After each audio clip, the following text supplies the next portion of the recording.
ضروري ضروري كل حدا منا يتعلم هالتقنية اللي أنا بدي أعلمكم إياها. هالتقنية تنقذ الأرواح. كل مين بتحبوه، الماما، البابا، عائلتكم، أحبابكم، كل حدا بتحبوه ضروري تبعتوا له هالفيديو كيف ننقذ جلطة القلب. حدا بين إيدينا نحن اتصلنا بالأمبولانس أو اخدينه دغري على المستشفى بهالوقت، كيف بدنا ننقذ حياته؟ بليز لايك وشير، بعتوا لنا كل مين بتحبوه. شو بنعمل؟ نفتح هون الإيد ونضرب.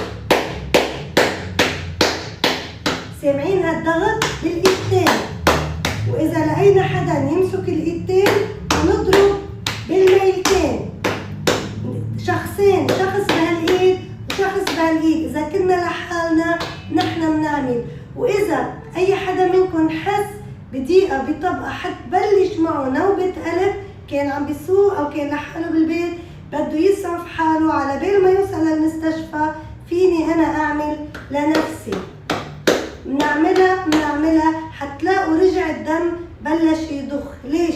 لأنه بالطب الصيني مسار القلب وغشاء القلب هي من هالميلة. القلب وغشاء القلب، أنا كأني عم ضخ القلب، عم بعمل إسعافات أولية لقلبي، ولكن هيك أسهل لإلي وأنا بقدر أعملها، وأسهل لإلكم كلكم، وإن شاء الله كلكم ضلكم سالمين.